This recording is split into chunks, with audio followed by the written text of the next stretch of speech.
jobs did you have up until that moment where you did taxes for the Billionaire when things went off? I always had the mindset, and I learned early at age, I want to be the first one in, the first one out. If you want to get ahead in life, if you can be in an office environment, I encourage it instead of working remotely, because if you could be that person, the first one in, the first one out, you will impress the senior level executives, the CEO. Ben Reinberg built a commercial real estate portfolio worth over $500 million.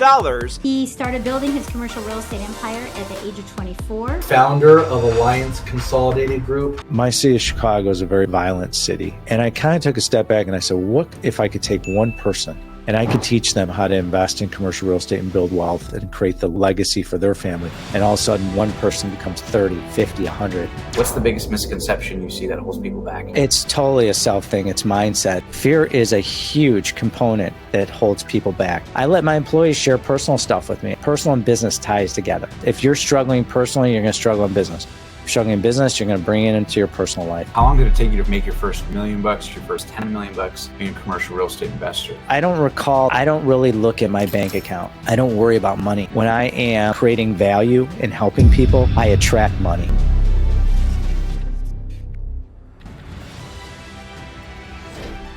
Hey guys, welcome to this episode of the Passionate Few podcast today. I'm super excited because we're sitting down with none other than the CEO of Alliance, Ben Reinberg. And today you guys are going to learn his incredible story about how he came from humble beginnings and how in his early 20s, he began a journey of real estate investing that would lead him to do billions of dollars in transactions, own hundreds of millions of dollars in real estate, and now help inspire thousands of people all over to achieve financial freedom for themselves. So thanks so much for being on the show today, Ben. Thanks, Omar, for having me. It's a real privilege to be here and very grateful for it. So thank you for having me. Awesome, man. Absolutely. So, when a lot of people hear about your story, they might have heard about Alliance. They might have not heard about it.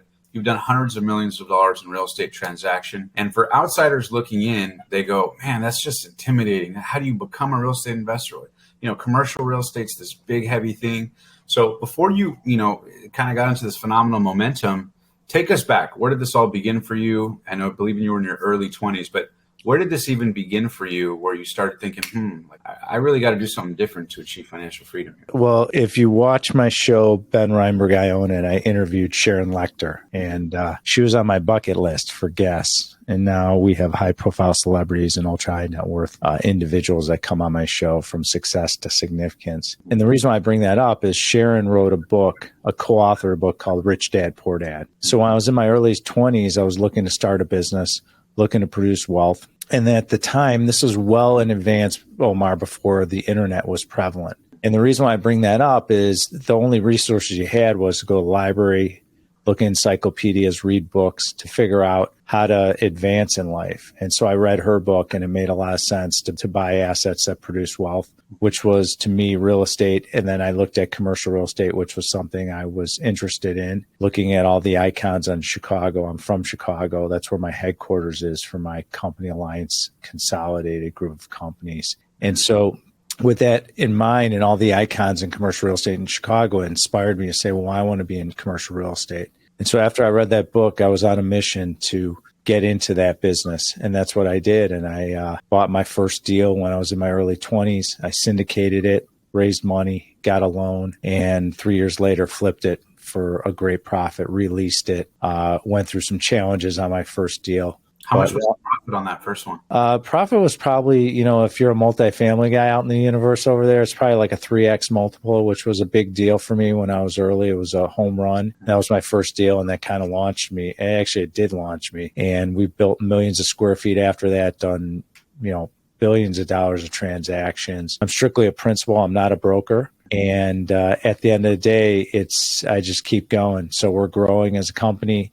We have wonderful, talented people that work at Alliance I'm extremely proud of, that have grown from all various walks of life and different situations, to have single mothers to incredibly talented women, business and men in business, and I see them thrive, and I'm very grateful. So it's been a long journey. I've been doing this for 29 years. I can't believe it's been so long. I feel old, even though I'm only 53, and it's just great. And now my next life is to teach commercial real estate around the world, speak, and build my personal brand. I started building my personal brand Literally about 11 months ago, it started. It's unbelievable. It's been just a short period of time. And, we have 6 figures of people that follow me on Instagram, which is, I'm very grateful for the people that are interested in what I have to say and the content I produce. Our presence, our Alliance CGC social media campaigns growing as well. And at the end of the day, it's about giving back to me. It's about serving and impacting people. And that's where I am in my career, is helping people. I start with my employees. I allow them to create space and opportunities where they can step into, and I can empower them. It's something very important to me. I love my employees. They're a family to me, and I always want to see them thrive. And that's why people enjoy working at Alliance, because I take this approach where I'm not your typical Alliance is not your typical employee. We try to promote the best culture. We have people in different age groups, different generations, and we're very advanced. We invest in our people, in training, helping. I spend a lot of time mentoring my employees and leadership team, which I'm very grateful that I have the opportunity to do that. And at the end of the day, Omar, it allows me to advance in my next section of life, which is building my personal brand. I love doing my podcast. It's taken off. It's only been less than a year. We launched it May 31st. And so at the end of the day, it's all about, for me, giving back and helping people and showing gratitude and appreciation for all the people that have helped me get to this point in my career. And so I'm just getting started, and I'm really excited. Our company is growing. We're doing some great things. We just launched a new fund for medical properties. That's one of our niches. And so now I am an office, industrial, and retail expert. And we're landlords and owners. We manage our own portfolio as well. We raise money from high net worth individuals, as well as family office money, and some institutional as well. And at the end of the day, we're in the business of making people money and serving them and creating wealth for others. And I'm extremely proud. We have investors from all over the world that come into our universe. And for me, I'm very blessed. I didn't come from money. I came from a middle-class family in the Chicago area. Not much entrepreneurial spirit in my family. My grandfather was more of an entrepreneur, and I think that's where I got it from.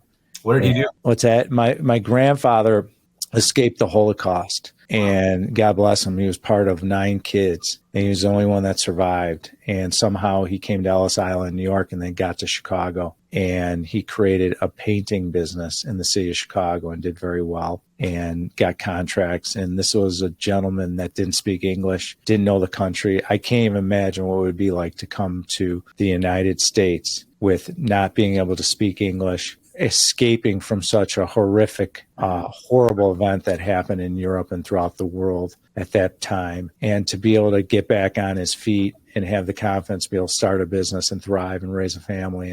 And I'm a byproduct of him. To me, it's just an incredible story. And I don't know how else to say it. I mean, the stories he used to tell, whether they be horrific or lesson learning, were a great impact on me.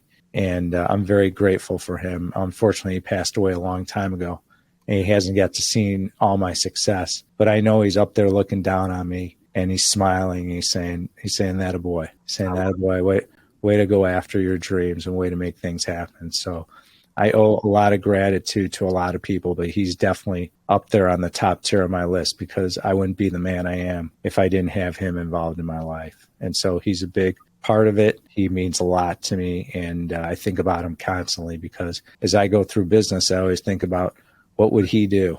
How would he handle this situation? What does kindness look like? And so he always taught me how to treat people, how to respect people, and from both sides, whether it's men or women. And it's served me well to become successful in what I do for a living and in life.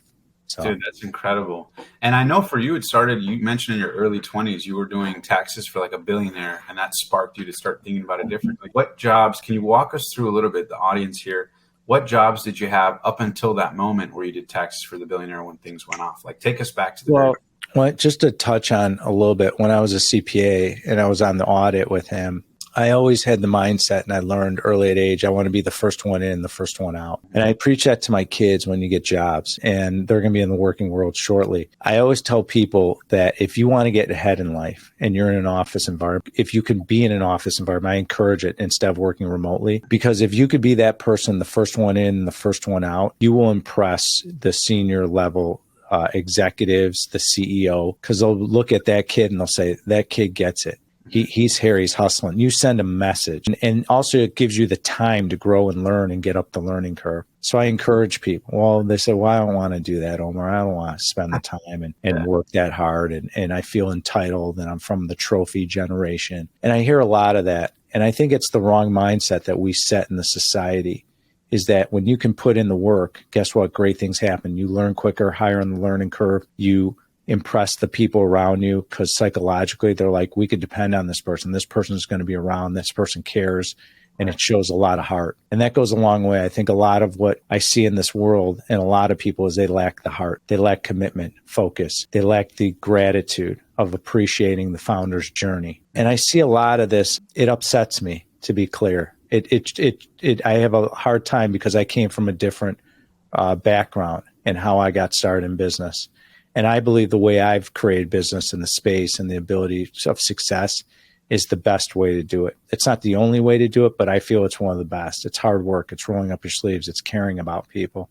Mm-hmm. So when I was a CPA, I still am, and I was in this guy's office, I mean, how incredible was this that he pulled me aside and he gave me some advice. And it wasn't criticism. It was more advice. It was life lessons. It was teaching. It was showing hard work. It was showing what it takes.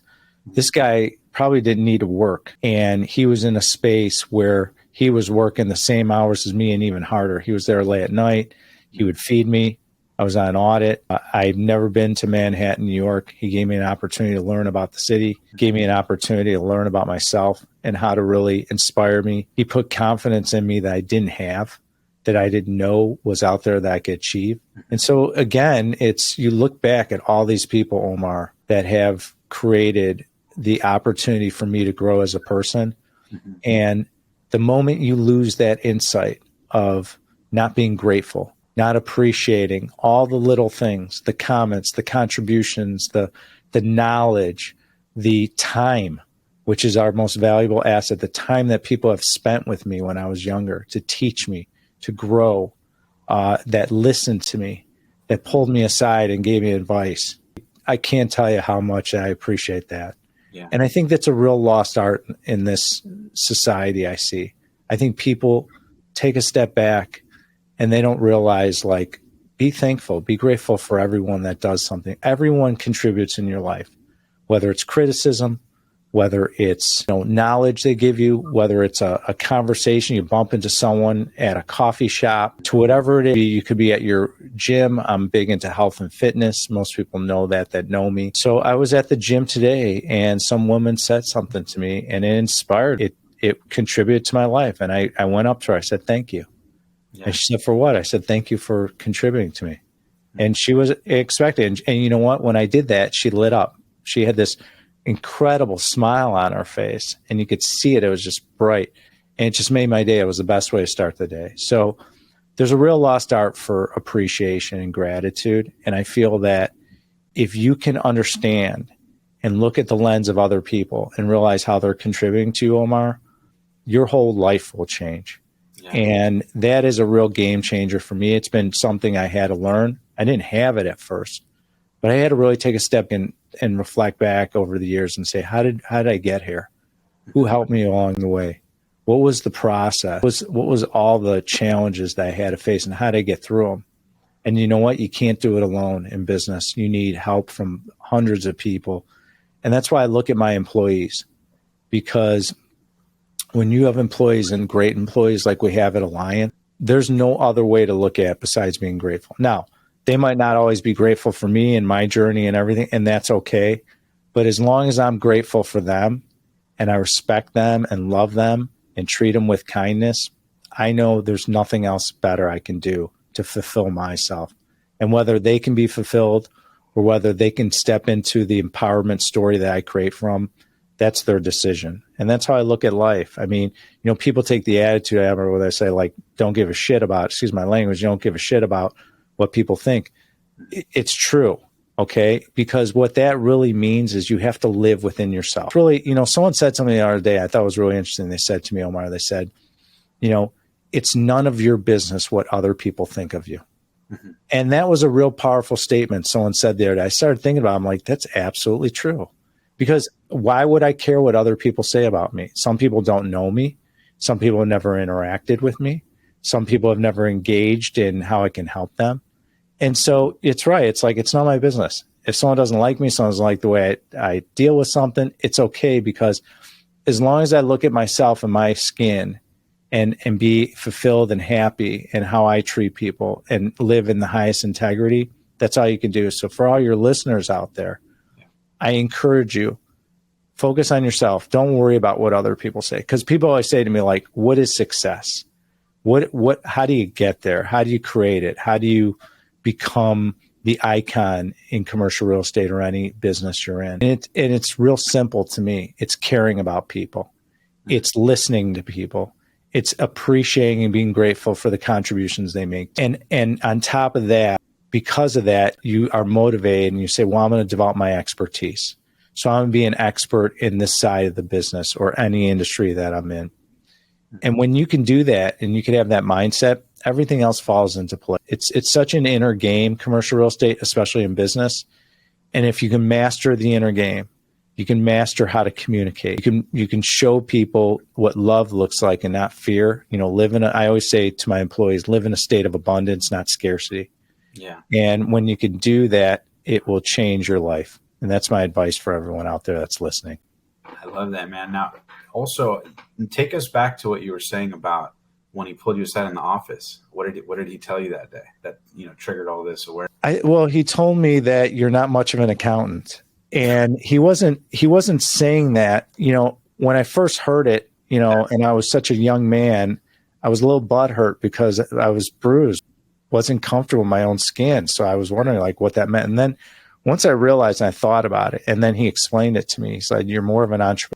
And I took that to heart. And when I listened to him, I admired him. I said, you know what? That was a hell of a message he sent. Maybe I should look into it and take it seriously.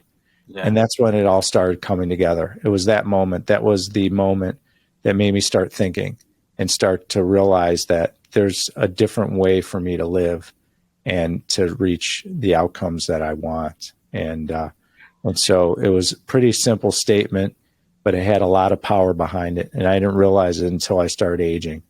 And then he had built his, you know, $1 billion of wealth through real estate, or what did he do? He had multiple lines of businesses. And so we would do the accounting for all his businesses and trusts and everything. I mean, he had multiple line of businesses. So you would see the amount of money and just go, holy cow, I need to do this kind of thing.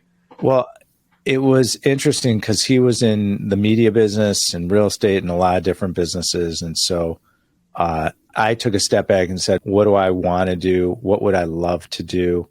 And then after I read Sharon's book, which I mentioned to her in my interview, if anyone wants to go watch it, you could really get a deep dive of who she is.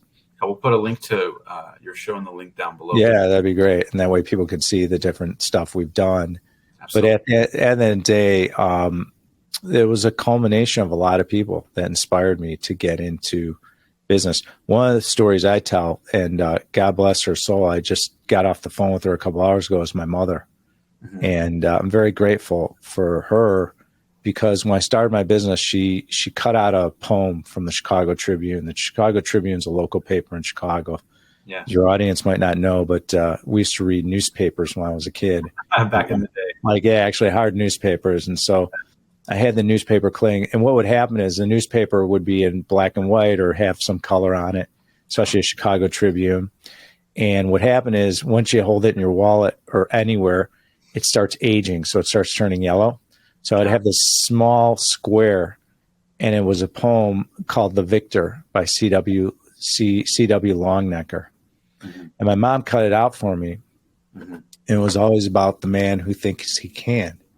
Mm-hmm. And when you're younger, you know, and you go through a lot of experiences and people beat you up verbally and tell you can't do it and you're going to fail a few times, which is a beautiful thing to fail.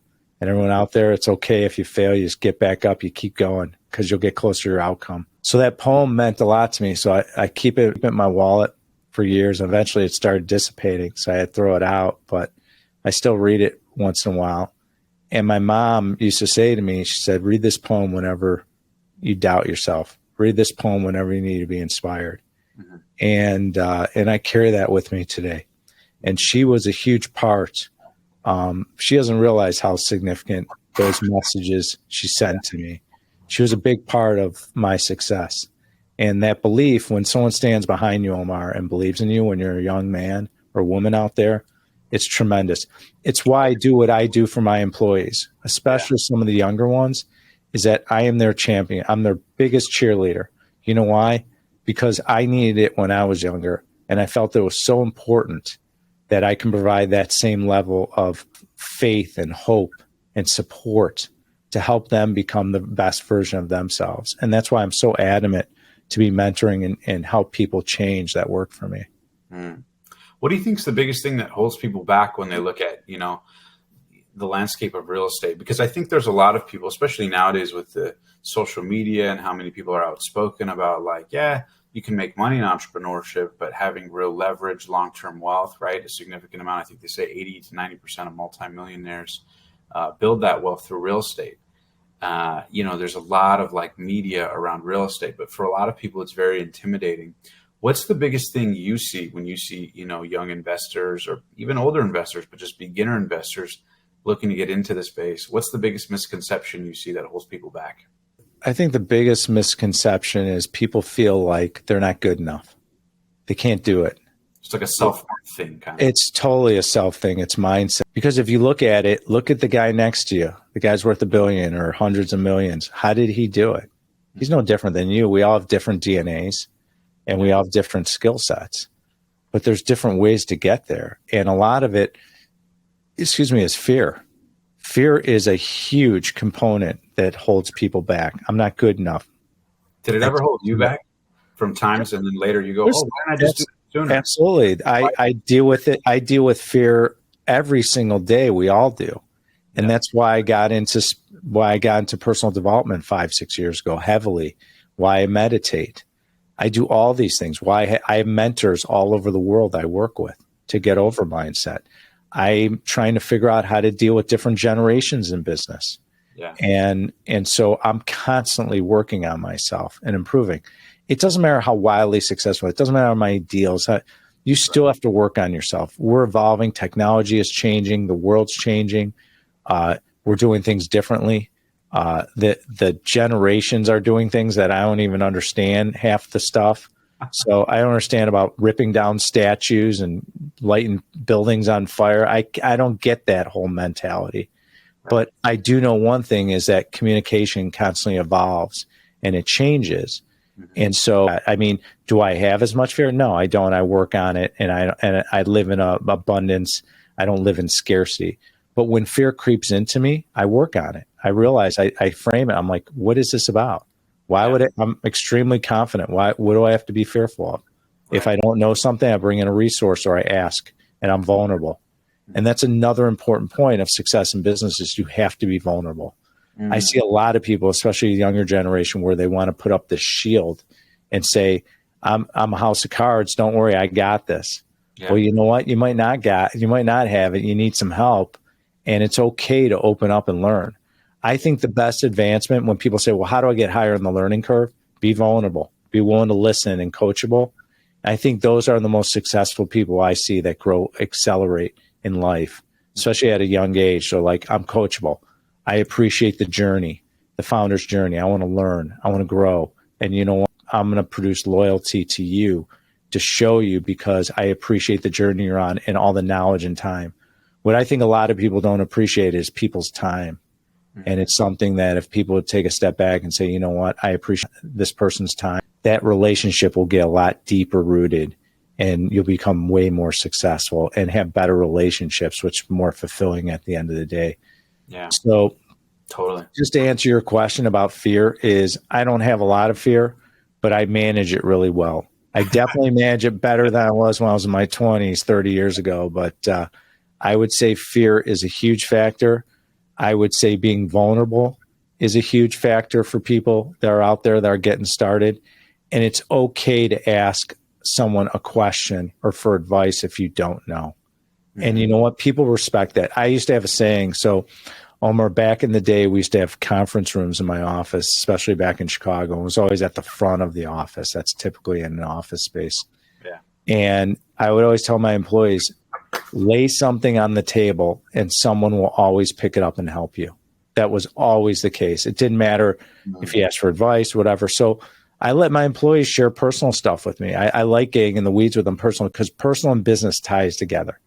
I don't care what anyone says, it does. If you're struggling personally, you're going to struggle in business. If you're struggling in business, you're going to bring it into your personal life. And I see that with my employees. I see that with friends and colleagues. I look at them like, what's going on at home, or what kind of relationships you have. When I see employees struggling, they have some sort of toxicity going on in a relationship around them. It is so apparent. And they can fight me tooth and nail. They could disagree with me, but I know I'm right. And it's because I've lived it too. I've seen it where, I have bad moments in business. I take it home with me. I have bad moments personally, and it affects business, distractions. And so I would say be vulnerable, eliminate as many distractions as you can, work on yourself, and you'll see a lot of success in your career if you're younger or you're getting started, especially in this business. Yeah, and there's a beautiful line that I've heard. It says, people don't have business problems. They have personal problems that manifest in their business. That's so well said. That's a great statement, by the way. Yeah, people don't have business problems. They have personal problems that manifest or reflect in their business. That's right. It's totally true because a lot of times it's framed. I'm sure you've seen it too, where times where you might have been super stressed about a deal or a transaction and you're worried, staying up all night, and it's causing you stress and anxiety. And then a day later, a week later, a month later, ends up being fine, maybe even more profitable, or a new opportunity comes up that makes it even better. But because you were so trying to control it through the framework of your mind or your scarcity, if you just kind of let go and trust, focus on what you can control, like all these blessings are around the corner, but you'll never know that unless your mind was sort of open to it. And you bring up a great point. It's being present. That's what you're touching on. A lot of times when I was younger, and a lot of people I see is, especially people that work for me or friends or colleagues, is they're so worried about the future. Like, what's my future like? Like, give me the roadmap, give me the plan, which is fine to have a plan. Right. But it's like, let's live in the present. Let's excel today. Let's take it day by day. Let's create it where every single day is a mountain you got to climb, and you have to get there. And if you took every single day and you brought it, okay, or you owned it, and you just brought it every single day, guess what? You start stacking those days. Right. Stack more, stack more, stack more. You go back in the year, you're like, wow, that was a great year. Well, why? Because I was present. I wasn't worried about what's going to happen a year from now, 6 months from now, 2 weeks from now, tomorrow. God forbid I could drop dead tomorrow. So if I'm not living in the moment with you, Omar, and I'm not appreciating all these moments and this wonderful conversation you and I are having, what am I doing?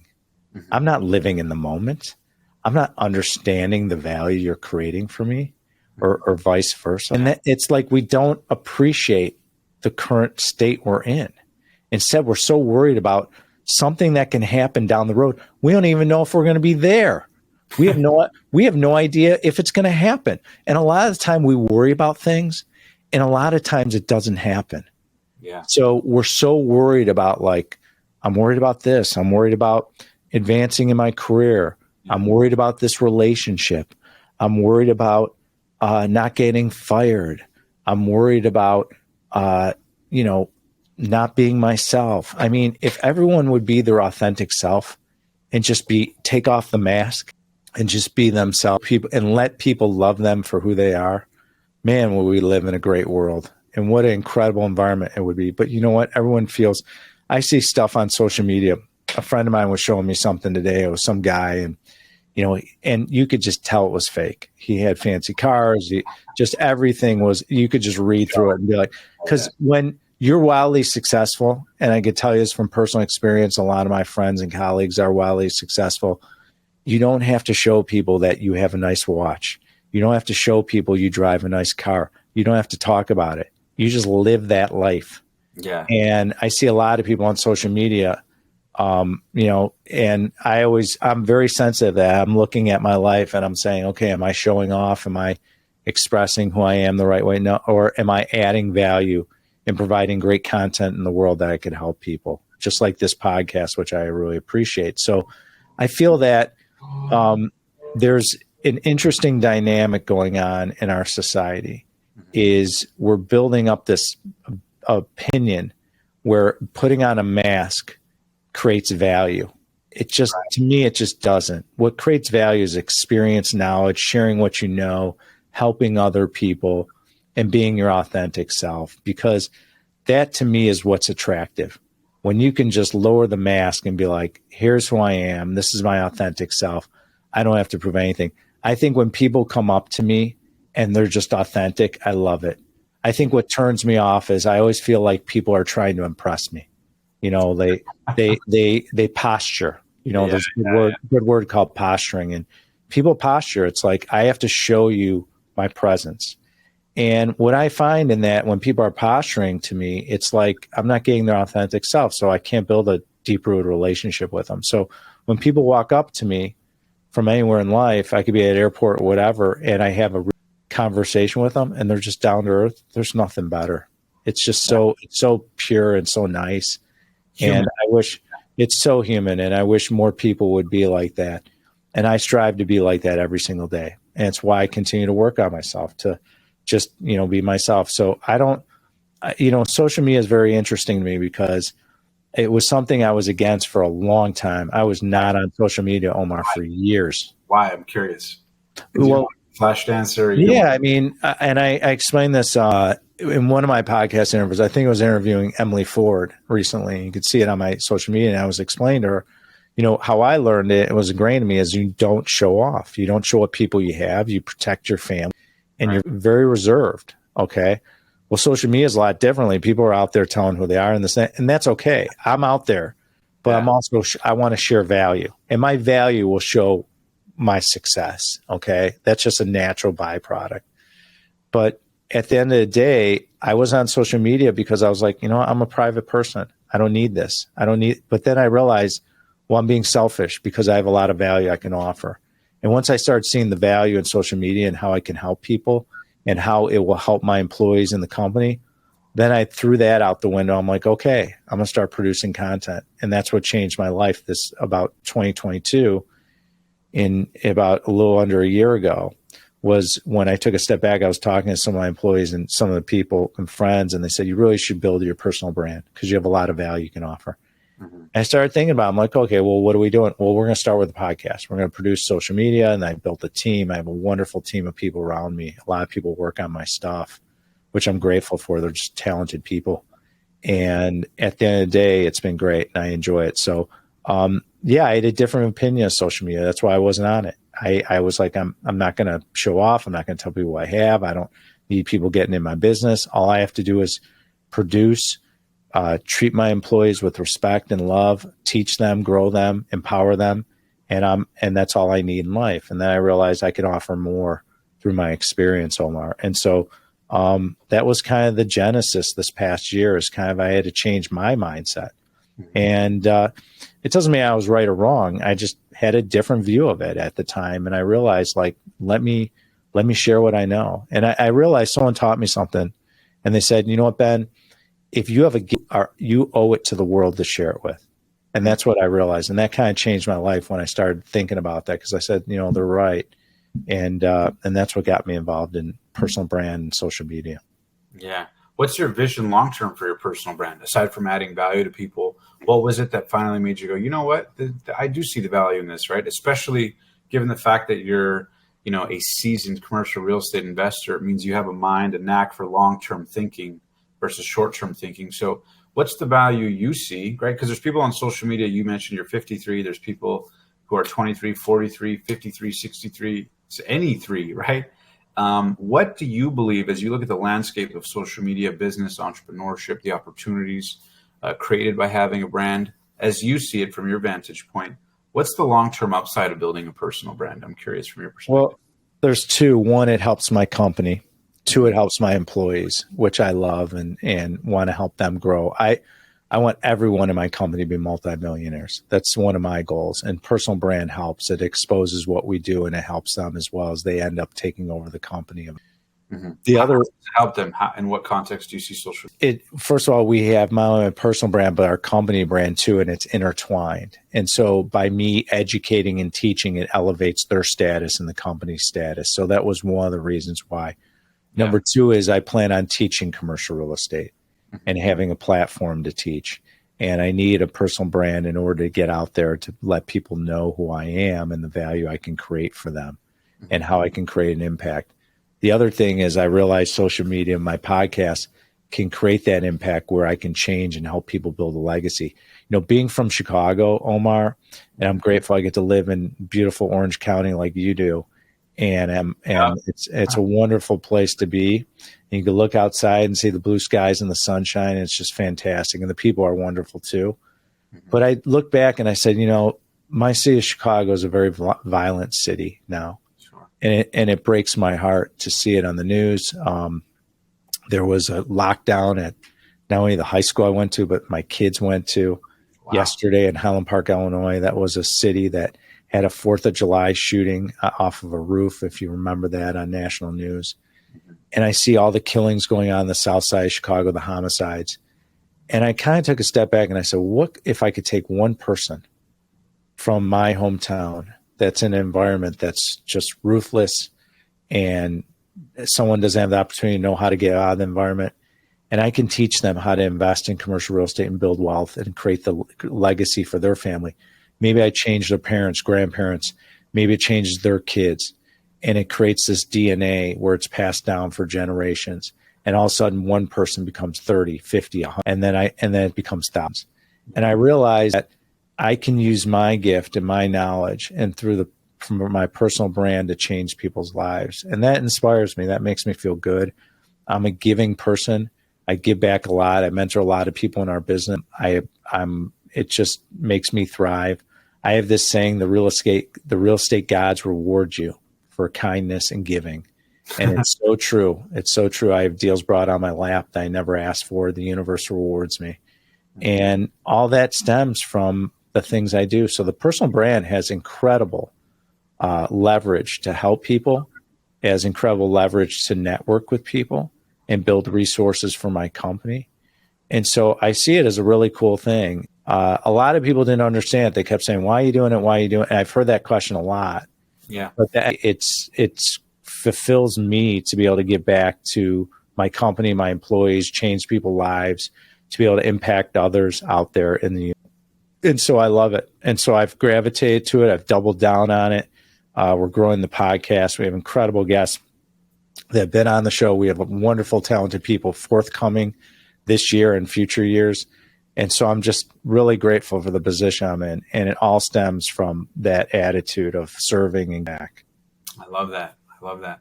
And then I'm sure a lot of people have, you know, the first question that a lot of people have as it relates to, you know, the season of, you know, you being in right now with the success you've had in commercial real estate is, you know, how long did it take you to make your first $1 million, your first $10 million being in commercial real estate? I don't recall the first million. I think it was probably somewhere in my 20s. And then it started growing every generation afterwards. I don't really look at my bank account because what I do, Omar, and the secret is I don't worry about money. When I am creating value and helping people, I attract money.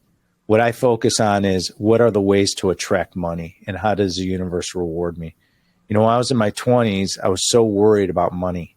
You know, how am I going to pay my bills? How am I going to make money? How am I going to fund the operation? How am I going to put an earnest money deposit down, a lender deposit, whatever it is? But I started realizing that when I take the attitude of living in abundance, not living in scarcity, creating and offering value to others, it started to attract money.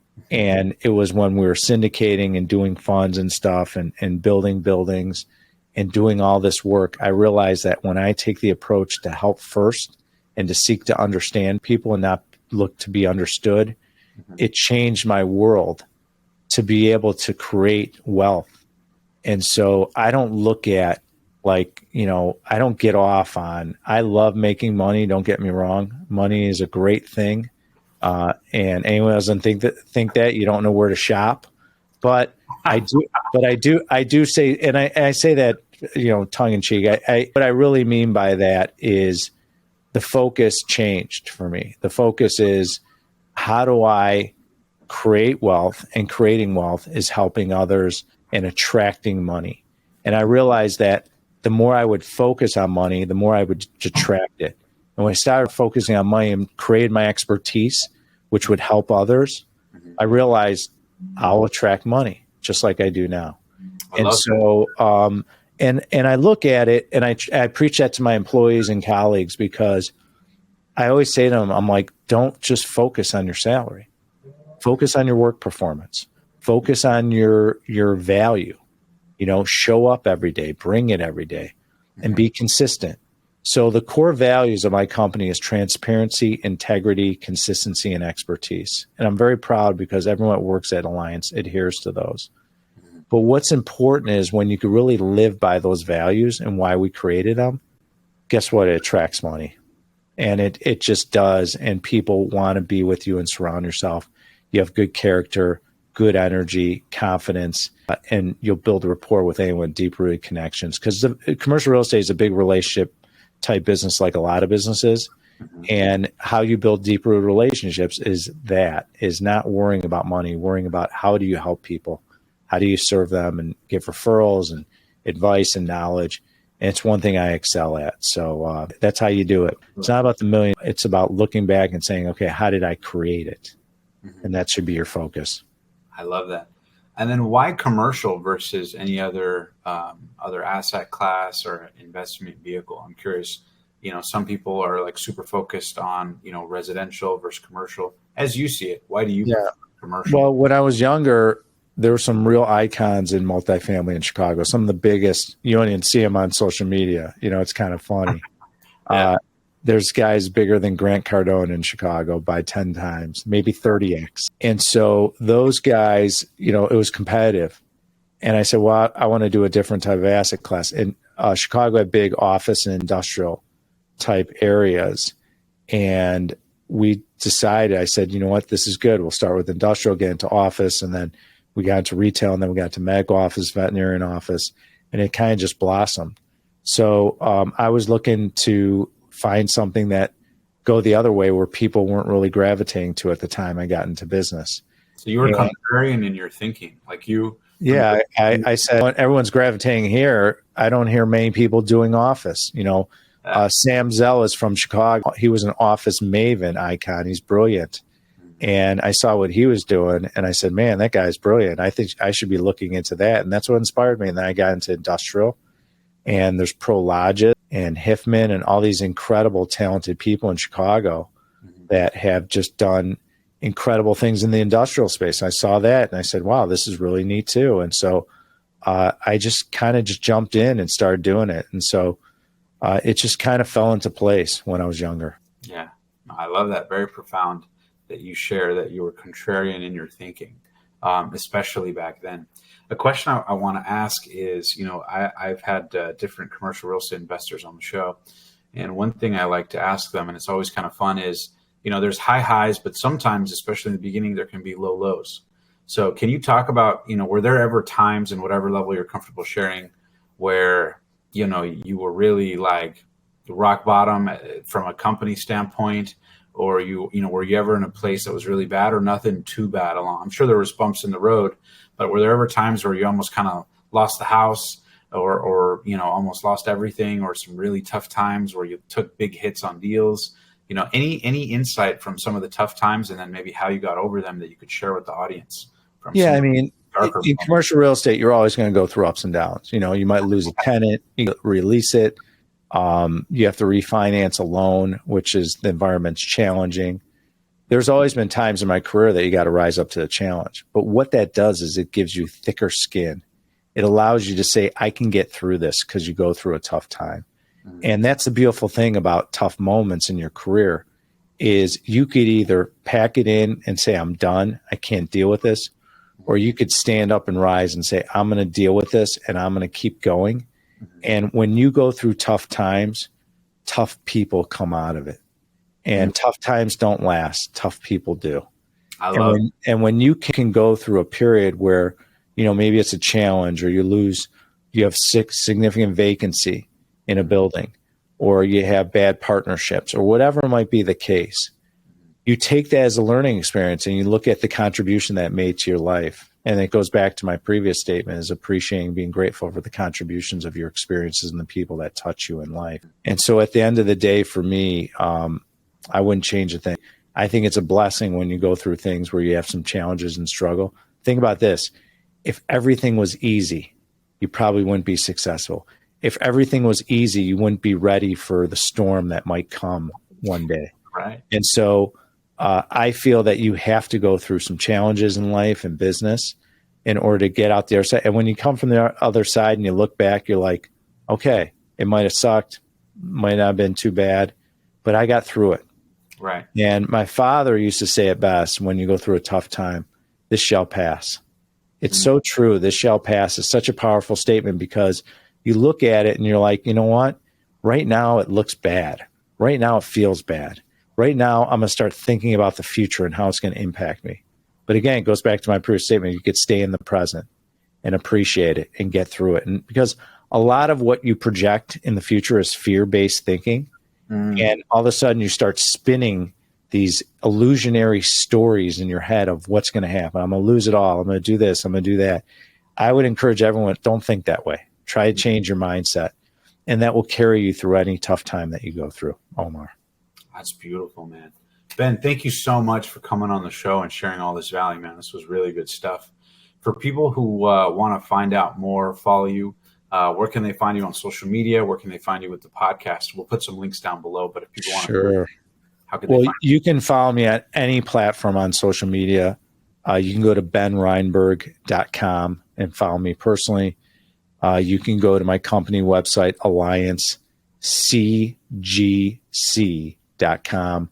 We have a brand new fund, the Alliance Medical Property Fund. It's passive investing. If you're interested in building wealth through safe, secure, and proper investments, medical office is the best in the world right now, and that's what we offer. So feel free to log on and reach out to us if you have some cash you want to deploy. It's very exciting stuff, great returns.